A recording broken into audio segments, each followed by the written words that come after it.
اخلاق کا تعلیم سے کوئی لینا دینا نہیں۔ میں نے ان پڑھ لوگوں کو انتہائی بدتمیز اور تعلیم یافتہ لوگوں کو انتہائی بدتمیز دیکھا ہے۔ برے سلوک کا بہترین جواب اچھا سلوک ہے، اور جہالت کا بہترین جواب خاموشی ہے۔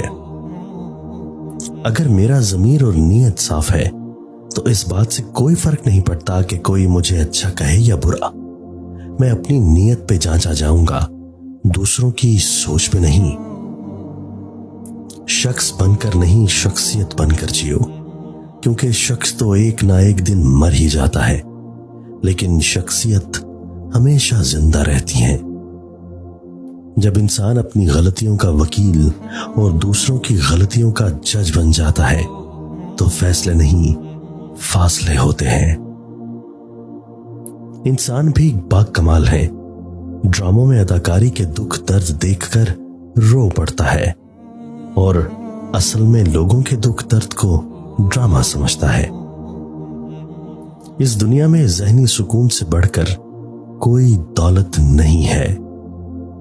جب تک خود پر نہیں گزرتی، احساس اور جذبات مذاق لگتے ہیں۔ حیا کی سیڑھی سے اگر عورت کا پاؤں پھسل جائے تو پورا گھرانہ منہ کے بل گرتا ہے۔ ایک بیوی گھر میں اپنے شوہر کو علیحدگی پر مجبور کرتی ہے، مگر وہی عورت والدین کے گھر جا کر بھائیوں کو اکٹھا رہنے کی تلقین کرتی ہے۔ جس طرح پوری کوشش سے تم اپنے گناہ کو چھپاتے ہو، اسی طرح نیکیاں بھی چھپانے کی کوشش کرو۔ صرف اپنے آپ کو صاف رکھنا نصف ایمان نہیں، اپنی سوچوں اور دل کو بھی صاف رکھنا چاہیے۔ 100 روپے کا نوٹ بہت بڑا لگتا ہے اگر مسجد میں دیا جائے، مگر وہی نوٹ شاپنگ کرتے وقت بہت چھوٹا لگتا ہے۔ کردار اچھا ہو تو لوگ قبر کا راستہ بھی پوچھ کے پہنچ جاتے ہیں۔ غلط کو غلط نہ سمجھ پانا جہالت کی نشانی ہے، اور غلط کو غلط نہ کہنا غلامی کی نشانی ہے۔ زندگی میں 2 کام کبھی مت کرنا: جھوٹے انسان سے محبت، سچے انسان کے ساتھ ٹائم پاس۔ جب دولت آنے سے کسی کا اخلاق تباہ ہو جائے تو سمجھ لو اس کے زوال کا وقت شروع ہو گیا۔ کچھ لوگ جنگلی جھاڑیوں کی طرح ہوتے ہیں، ان سے الجھنے کے بجائے ان سے بچ کر نکلنا چاہیے۔ درخت نے ایک شخص سے کہا، میری عادت اپنا لو، زندگی میں کامیاب رہو گے۔ جب کوئی مجھے پتھر مارتا ہے، میں بدلے میں اسے پھل دیتا ہوں۔ اتنی جلدی دنیا کی کوئی چیز نہیں بدلتی جتنی جلدی انسان کی نیت اور نظریں بدل جاتی ہیں۔ اپنے آپ کو عقل کل سمجھنے والا شخص ہمیشہ دوسروں کے بارے میں کوئی نہ کوئی منفی رائے دیتا رہتا ہے۔ انسان کے ارد گرد ایسے بھی لوگ اپنوں کی شکل میں موجود ہوتے ہیں جو گلے لگ کر انسان کی جڑیں کاٹ دیتے ہیں۔ جن لوگوں کی تربیت میں کمی رہ جاتی ہے وہ دوسروں کو تانے مارنے، عیب جوئی کرنے، کیڑے نکالنے، الزام تراشی، بہتان لگانے، پروپیگنڈا کرنے، سازشیں اور چالیں چلنے میں ساری زندگی گزار دیتے ہیں۔ کوئی تعلق ختم کر دے تو خوشی ہوتی ہے، آستین کا سام بن کر نقصان پہنچانے سے بہتر ہے دوستی ختم کر کے دوستی جیسے عظیم رشتے کی توہین نہ کی جائے۔ آپ اپنی نیت کی اچھائی پر صرف رب کے ہاں ہی تسلیم کیے جاؤ گے تو یاد رکھو وہاں سے ملنے والا اجر ہی زندگی کی حقیقت اور سکون ہے۔ زندگی کی کتاب کے سب سے قیمتی صفحے والدین ہیں۔ ہم ایسے معاشرے میں جی رہے ہیں جہاں لوگ دوسروں کی داڑھی میں تنکا تو دیکھ لیتے ہیں مگر اپنے گریبان میں لٹکے سانپ بچھو نظر نہیں آتے۔ اپنے وہ نہیں ہوتے جو آپ کی غلطیوں اور عزتوں کا تماشا بنائیں، بلکہ اپنے وہ ہوتے ہیں جو آپ کی غلطیوں پر پیار، مان، بھروسے سے احترام اور ادب کا پردہ ڈالیں۔ اس لیے اپنوں کو پہچاننا سیکھیں۔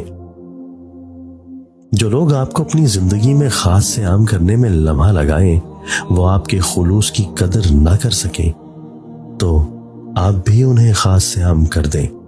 کچھ وقت کے بعد ایسا ہوتا ہے کہ ان کے لیے آپ دوبارہ خاص ہو جائیں گے۔ تب آپ نے سوچنا ہے کہ ان کو آپ دل میں کس مقام پر رکھا جائے۔ زندگی بہت قیمتی ہے اور آپ بہت خاص۔ اللہ پاک نے آپ کو اسپیشل بنا کے دنیا میں بھیجا ہے۔ اپنی قدر کریں، زندگی پہ اللہ کا شکر ادا کریں، کم ظرفوں اور ناقدرے لوگوں کے لیے خود کو ضائع مت کریں، خوش رہیں اور ہمیشہ خوشیاں بانٹیں۔ دنیا کے سب سے تیز اور اندر تک چیر پھاڑ کرنے والے ہتھیار لفظ، زبان اور لہجے ہیں۔ عمریں گزر جاتی ہیں لیکن لفظوں کے گھاؤ نہیں بھرتے۔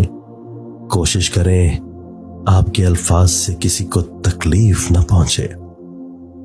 کبھی کبھار خاموش رہ کر لوگوں کے رویوں کو محسوس کریں۔ یقین جانیے آپ بہت سے غلط فیصلوں سے بچ جائیں گے۔ ایک دوسرے کو چھوٹی چھوٹی خوشیاں دینا سیکھیں۔ آپ کے جلے کٹے لفظوں سے نہ تو آپ کو ایوارڈ ملے گا نہ دوسروں کی جائیداد آپ کے نام ہوگی۔ ہاں، مگر آپ اس کی نظروں میں ضرور گر جائیں گے اور شاید وقت آنے پر اپنی بھی نظروں سے گر جائیں۔ کبھی کبھار کچھ لوگوں کے ساتھ بحث کرنے سے بہتر ہے وہ جو آپ کو جیسا سمجھ رہے ہیں انہیں ویسا ہی سمجھنے دیں اور پھر وقت کا انتظار کریں، کیونکہ ایسے لوگوں کے لیے وقت کے پاس بہترین جواب ہوتا ہے۔ کانوں کے کچے لوگوں کو ہمیشہ اپنے کردار اور اخلاق سے جواب دینا چاہیے اور ایسے لوگوں کے سامنے اپنی صفائیاں پیش کرنے کا کوئی فائدہ نہیں۔ جو شخص کسی دوسرے کی زندگی میں آگ لگاتا ہے وہ اصل میں اپنی قبر کی آگ بھڑکا رہا ہوتا ہے۔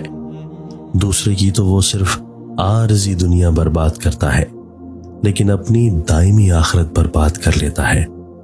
سازشیں کرنے والے یہ سوچ لیں کہ اللہ کی تدبیر بہت بڑی ہے۔ جب کاری ضرب اس کی طرف سے پڑے گی تو نہ دنیا کے رہیں گے اور نہ آخرت کے۔ زندگی میں ہر خواہش مکمل کسی کی بھی نہیں ہوتی، کیونکہ ہمیں ہمیشہ لگتا ہے کہ جو دوسروں کو مل گیا اتنی آسانی سے ہمیں کیوں نہیں ملا۔